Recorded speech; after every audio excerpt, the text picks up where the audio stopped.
Hi everyone, welcome to my lecture on the subject Tildiq qarama-qatnas madaniyati bo'yicha practicum.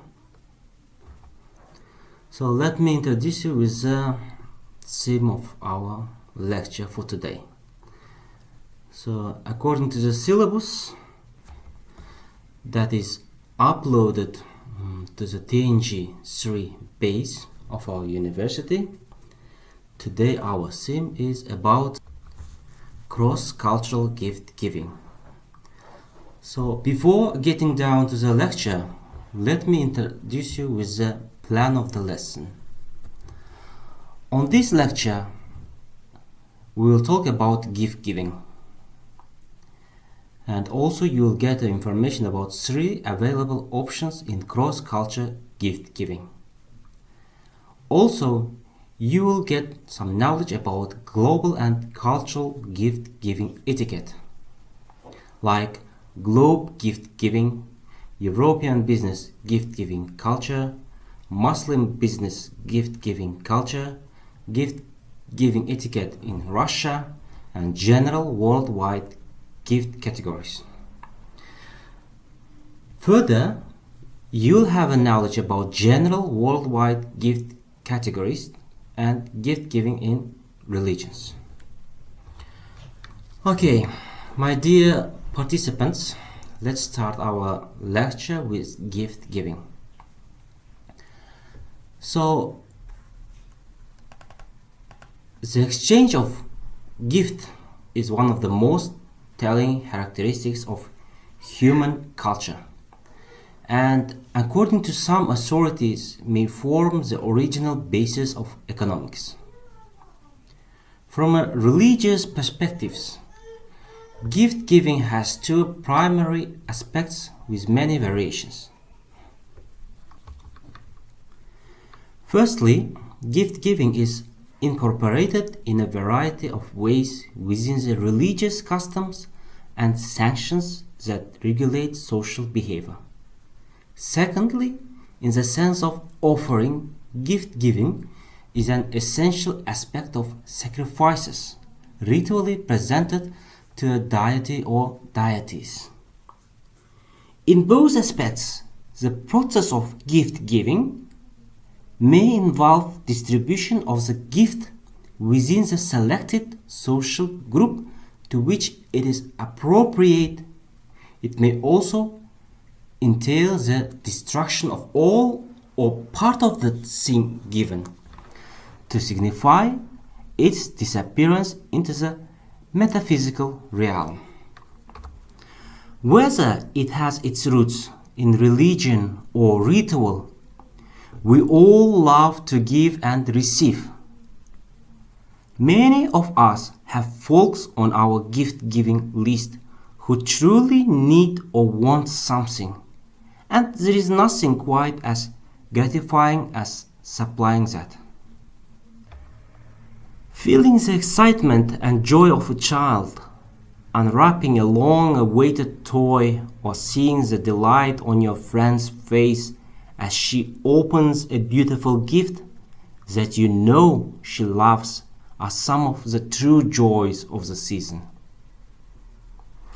We scramble frantically to think of what new nifty, trendy gadget or a corn-shaped ceramic twin dispenser this hard-to-buy for person might possibly enjoy. But before we make ourselves crazy with over-the-top consumerism, maybe we should reflect for a minute on what gifts we can give that will convey real meaning to our loved ones. A gift that says we honor and appreciate them and that they make a difference in our lives. In today's business world, it is not uncommon to find yourself doing business with individuals and companies in other countries. And although gift giving is not the norm among business associates in the United States, it is often expected elsewhere. This guide to cross-cultural gift-giving etiquette can help. Within the interdependent, global and multicultural marketplace of the 21st century, cross-cultural differences in the approaches to and practices of business people across the world are important to learn. A lack of cross-cultural understanding can lead to misunderstandings which may result in offense. Cross-cultural awareness and an understanding of foreign etiquette is important for today's globe-trotting business person. One area of importance in cross-cultural awareness is in the different gift-giving etiquette of the world. Understanding gift-giving and etiquette surrounding it can help international business people cement better relationships with foreign colleagues, clients, or customers. Okay, let's get down to the next part of our lecture. On this part, we will talk about 3 available options in cross-cultural gift giving. Our first option: we need to determine whether or not to challenge our ethnocentric policy around gift giving, or we need to decide to leave this counterculture battle alone and continue with our limited gift exchange policy. If we choose to refuse the gift giving policy change and an effort to challenge it by selecting option, we will continue to operate in the present one-size-fits-all gift-giving policy and procedure. We need to remember what is appropriate and is indeed inappropriate in many other gift exchanging cultures. If option 1 is deemed ugly, then secondly, we need to determine a plan to challenge the status of the present gift-giving policy. We need to understand all the stakeholders and rewrite corporate policy for more global business etiquette, which addresses the importance of meeting other cultures on their turf. Ultimately, this change will lead us toward becoming less ethnocentric in our policy. It will also enhance international respect and trust, leading to better global relationships. In support of option 2, implement a global corporate perspective in which every individual is perceived as being important and that each person deserves to feel valued, respected, and included. This means we must take a closer look at other cultures and their way of doing things. We welcome with open arms, hearts, and minds, and appreciate difference. At the end of the day, our global success as a corporation and also as individuals will come from our personal and professional ability to trust, engage, interact with, and support each other and global customs, including unique cultural ways. Our final option is number 3.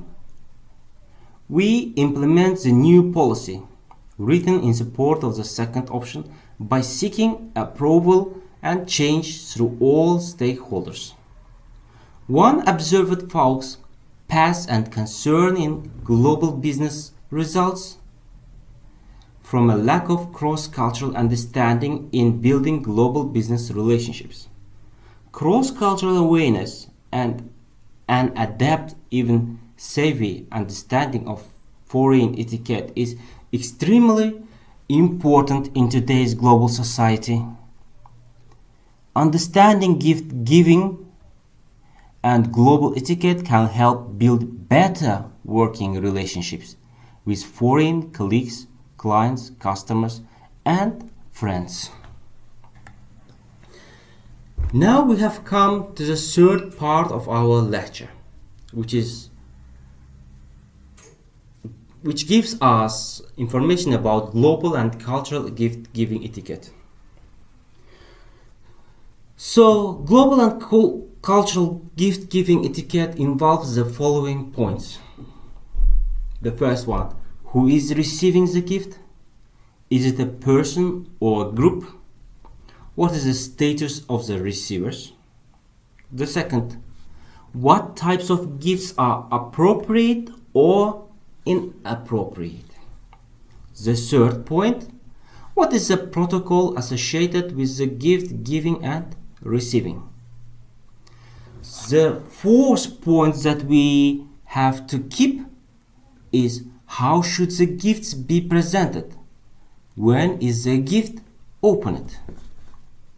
The fifth one, should the gifts received be reciprocated? The last point is, should we reciprocate if a gift is given?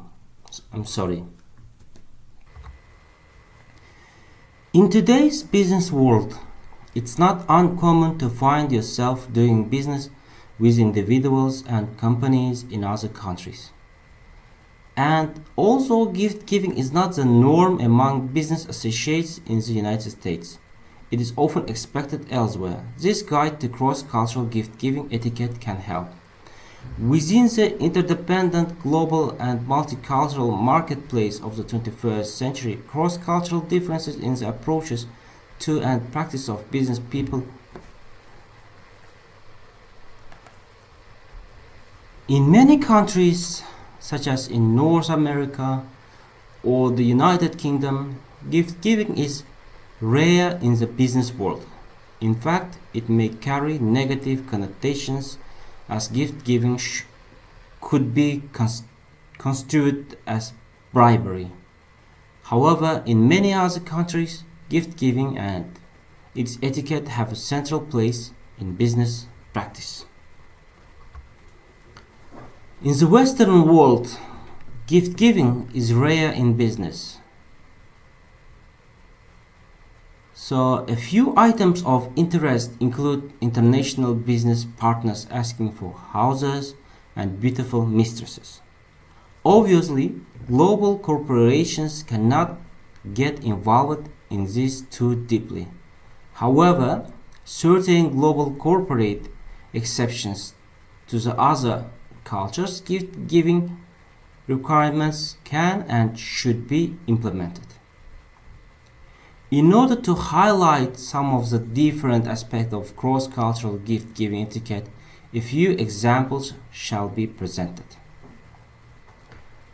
For example, in European business gift-giving cultures without strong gift-giving traditions. European cultures and countries influenced by these cultures don't use gifts as an integral component of a business relationship. This doesn't mean an occasional and appropriate gift is not appreciated. It means a person is not expected to present a gift on the first meeting or on a routine basis. No matter which culture you may be doing business with, it is always professional to be attuned to opportunities for developing a more comfortable business relationship by hosting a meal, an evening at the theater or sporting event. These opportunities may present themselves when you travel to the other person's home country. When the other person comes to your country, or when the two of you are attending a meeting or an international conference in a third locale. At this point, my participants, I would like you to watch a video about gift giving and receiving. Occasionally in business, there are times when it becomes appropriate to either give or receive a gift. Here is a quick guide to help you determine what manner of gifts are generally acceptable, questionable, and unacceptable.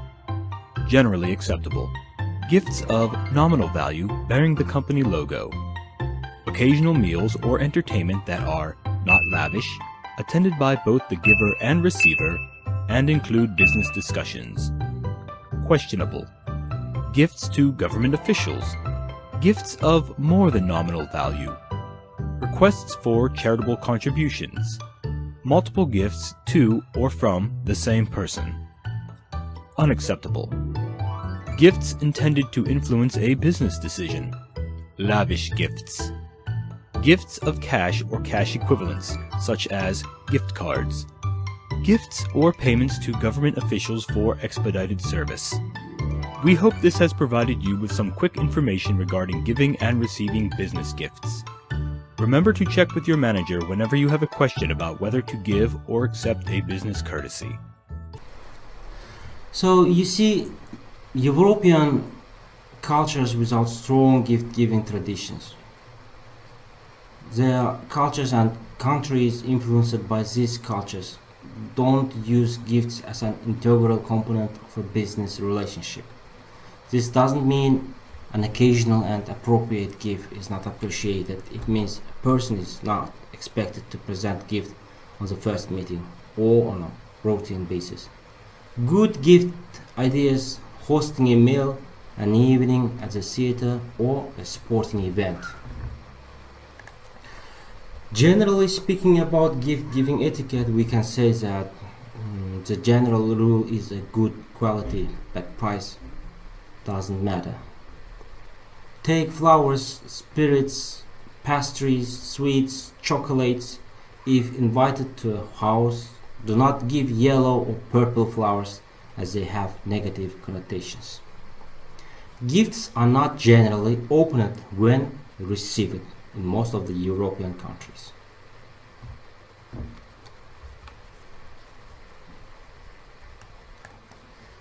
Okay, let's turn to the Muslim business gift-giving culture and etiquette.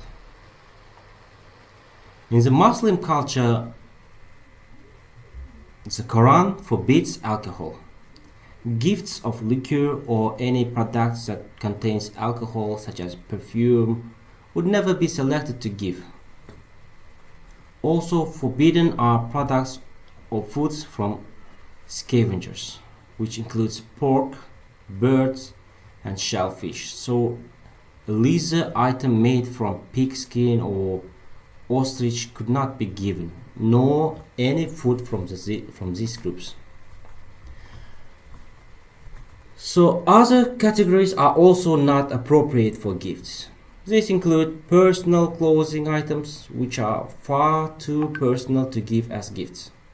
Dogs are considered unclean, so any dog item, even something with a picture of a dog, would not be given. And knives, because they have a sharp edge. Severing relationships are not appropriate. So, gift-giving etiquette in Saudi Arabia: gifts should only be given to the most intimate of a friend. Gift should be of the highest quality. Never buy gold or or silk as a present for men. Silver is acceptable. Always give or receive gifts with the right hand.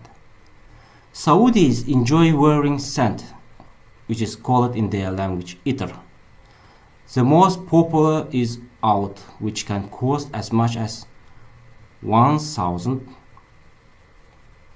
pounds an ounce. It's not bad etiquette to open gifts when received. The above are a few of many examples of cross-cultural differences in gift-giving etiquette. It is advisable to try and ascertain some facts about the gift-giving etiquette of any country you plan to visit on business. By doing so, you maximize the potential of your cross-cultural encounter. So we have talked about what we can give and what we can receive as a gift in Saudi Arabia. But now let's talk about the gifts that are not advised to give. The first one: alcohol or products that contain alcohol, products or foods from scavengers, personal clothing items, dogs, knives, sculptures, drawings, or photos showing the human body. These are the things that are forbidden to give as a gift.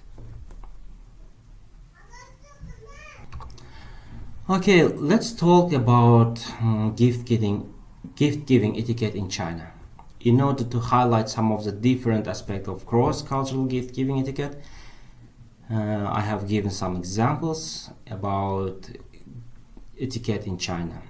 It is the proper etiquette for gifts to be exchanged for celebrations, as thanks for assistance and even as a sweetener for future favors.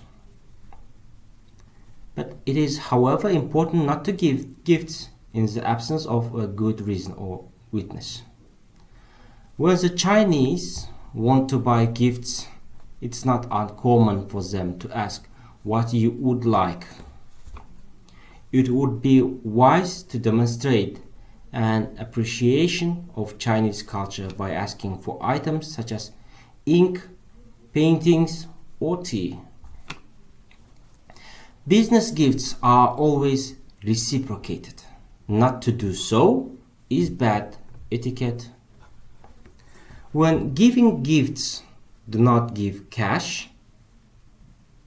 Do not be too frugal with your choice or gift, otherwise you will be seen as an iron rooster.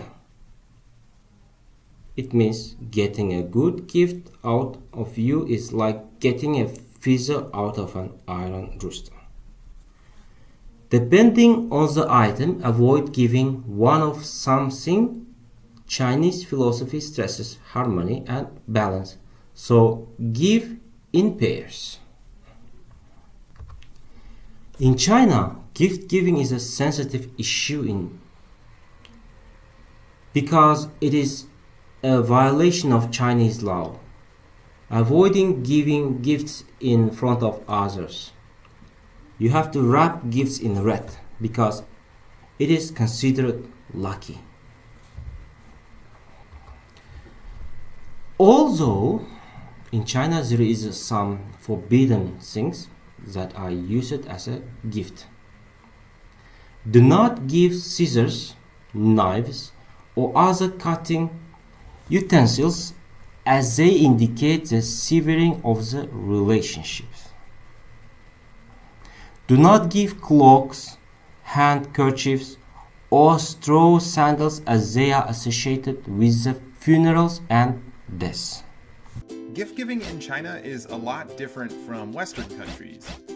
In China, giving a gift to someone is customary when you want to do something like thank a friend, say goodbye to someone, meet your partner's family, or meet with a business associate. Since both the gift-giving customs and appropriate gifts differ greatly from the West, we've put together a guide to help you through this gift-giving process in China. Gift-giving do's and don'ts. First, let's take a look at the general customs for giving gifts. Do, feel free to leave price tags and receipts in the bags if it's an expensive gift. Unlike in most Western countries, you don't have to take off the price tag in China. Do, hold the gift in both hands when giving it to the recipient. Using both hands to give and receive gifts is proper etiquette. Don't worry about including a card. Greeting cards are rarely used in China, so a Chinese person wouldn't expect a card along with their gift. Selecting the right gift. Gifts for family. When you're meeting your partner's family for the first time, or even during a visit, a gift is expected. These are some great gift ideas that are popular in China. Vitamins and supplements. These are great gifts for in-laws, as Chinese people are very health conscious. You can also give American ginseng, herbal teas, or a good quality multivitamin. Food or fruit baskets full of delicious and exotic fruits. This is the go-to gift of choice if you have no idea what to give or if you've never met someone before. Also, if your hometown is known for special food, buy some to take along as gifts. Clothing. Sweatshirts or t-shirts from a university or tourist area near your hometown are great gift options for people under 50. Barbies, Legos, and board games. These are great choices for kids, plus they're quite rare and expensive in China. gifts for friends. With friends, you'll likely spend less money than you would on family, but the same type of gifts are generally appreciated. Clothing. Sports apparel, especially if you know their favorite team, is a good gift for sports fans of all ages. Perfume and lotions. Fragrances are catching on in mainland China, so stocking up on lotions and body sprays is a good idea. Business acquaintances. Whether you're starting a business relationship or strengthening an existing one, a tasteful gift will go a long way in developing and maintaining the relationship. Engraved pens. Whether it's a nice pen from your company or engraved with the recipient's name, it's a practical gift that will get used again and again. Local snacks. Giving a food from your area is both a great gift and conversation starter. Cigarettes and alcohol. Whether we like it or not, these are popular and well received by most Chinese businessmen. Even if the recipient doesn't drink or smoke, they can re-gift it to someone who does. Gifts to avoid. Some gifts should be avoided at all costs due to cultural symbolism or the fact that the word has a similar pronunciation to something undesirable. Clocks. The phrase to give a clock in Chinese, song zhong, has the same pronunciation as the phrase song zhong, which refers to paying one's last respects to a loved one. Due to the sound connection between these two words, giving a clock is in bad taste. Chrysanthemums. Although these flowers are lovely and make a tasty tea, you don't want to give them for gifts as they're often used for funerals. Umbrellas. There are many beautifully crafted umbrellas in China, but they're not appropriate for gift giving. The word for umbrella, san, sounds like the word san, which means to separate. Giving an umbrella symbolizes that the relationship you share with the recipient may soon dissolve. Shoes. Avoid buying shoes as a gift, especially for your partner. Not only does the word for shoes, 鞋, sound just like the word for evil, 邪, it's also said that you want the recipient to leave you. The idea being that they'll wear those very shoes to walk away from the relationship. Green hats. Green hats should be avoided because of the phrase to wear a green hat, or 戴绿帽子, which is used to express that a man's wife is cheating on him and has its roots all the way back to the Yuan dynasty. The number 4. When giving cash gifts, avoid giving an amount that includes a 4, such as 40 or 400, since the pronunciation of 4, 4, sounds like the word for death, 死. Alright, that wraps up our list of some of the best gifts to give and avoid when giving gifts in China. Okay, let's take a look at gift-giving etiquette in Japan. Gift-giving is a central part of Japanese business etiquette. Bring a range of gifts for your trip, so if you are presented with a gift, you will be able to reciprocate. The emphasis in Japanese business culture is on the act of gift-giving, not the gift itself. Expensive gifts are common. The best time to present a gift is at the end of your visit.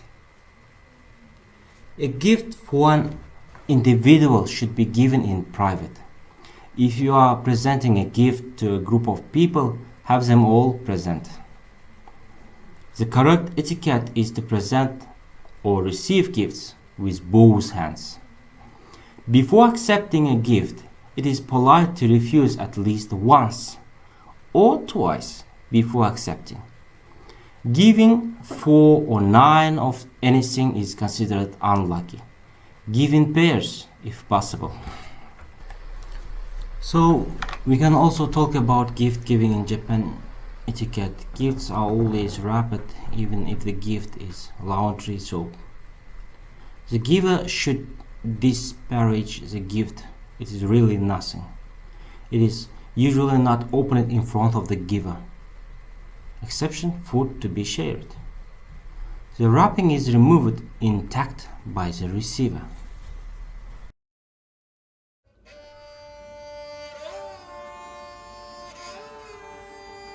In Japanese culture, gift-giving is an important custom, where gifts are given not just on special occasions, but also as a social obligation. The emphasis in the Japanese tradition of gift-giving is not on the gift, but rather on the presentation and thoughtfulness in which it is presented. In Japanese culture, it's customary to offer your host family a gift or give a gift when coming to someone's house for dinner or special occasions. The gift-giving tradition can be intricate, and it's necessary to have a basic grasp of this custom when interacting with the locals.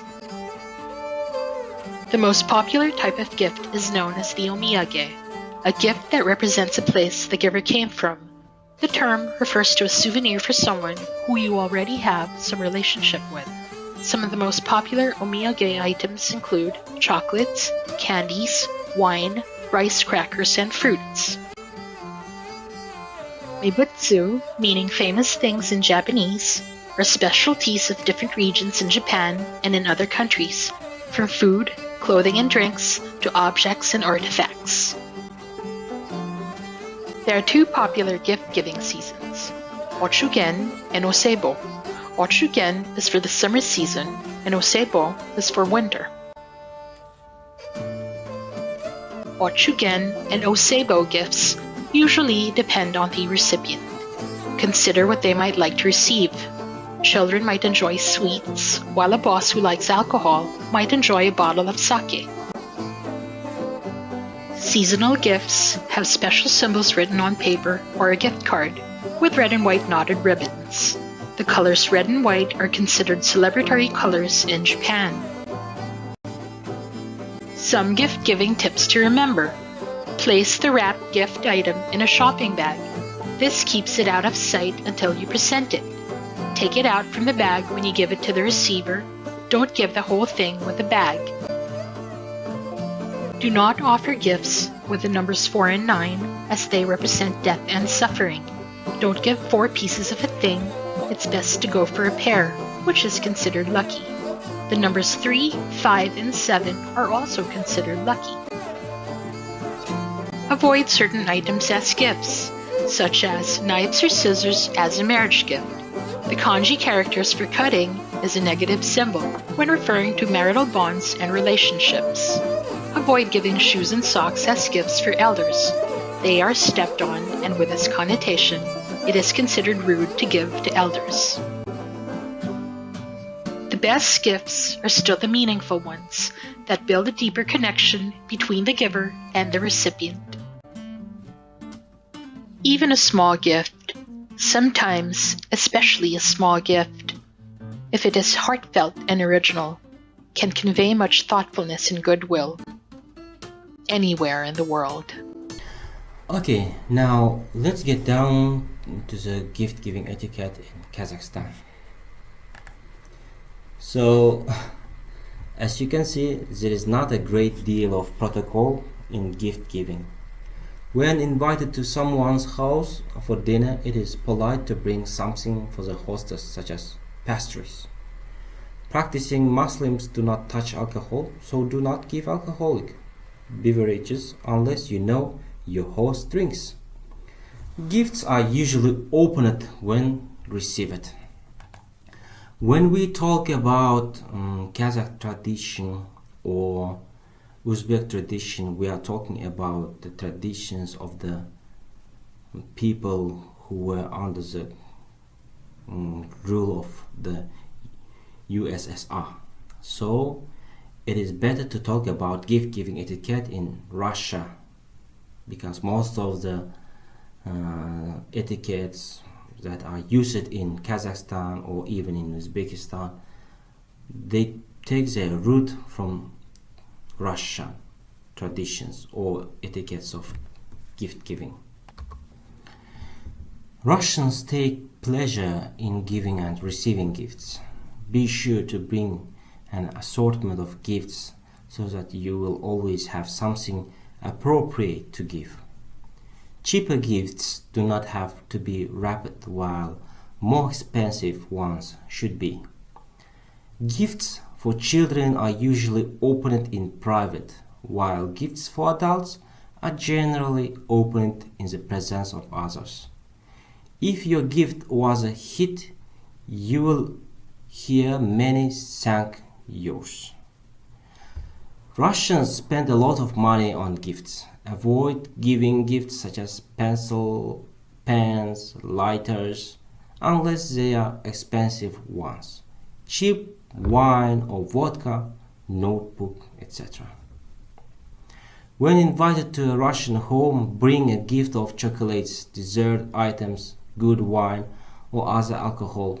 Try to select something or like vodka, which is widely available.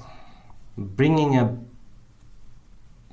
flowers, not too expensive though, for women you are visiting doesn't really matter how many of them are in the family you are visiting. Is a good idea. Make sure you have an odd number of flowers. Even numbers usually are for funerals. Gifts are expected for social events, especially as thank yous for private dinner parties or overnight stays in someone's home. So, if there are children in the family, it is thoughtful acknowledge them with a small gift such as toy or candy. It is considered bad luck to give pregnant woman a baby gift until after the baby is born. Okay, let's talk about selecting flowers. In Russia, or mostly in post-Soviet Union countries, flowers are given almost exclusively for women. The only few exceptions would be male teachers, doctors, and visiting celebrities. If you are visiting a family home, it is quite customary to bring along a bouquet of flowers for a wife, sister, or mother. These female relatives are likely to be present at the time of your visit. Pink, cream colored, orange, and blue flowers are rarely awarded any special meaning and thus are quite acceptable selections. Avoid yellow flowers unless you picked them up yourself on a trip to the countryside. Some white flowers should also be approached with caution. As in many other countries, flowers are an essential romantic gift. Red flowers, especially in rich and dark shades, will be perceived as a display of love or strong affection.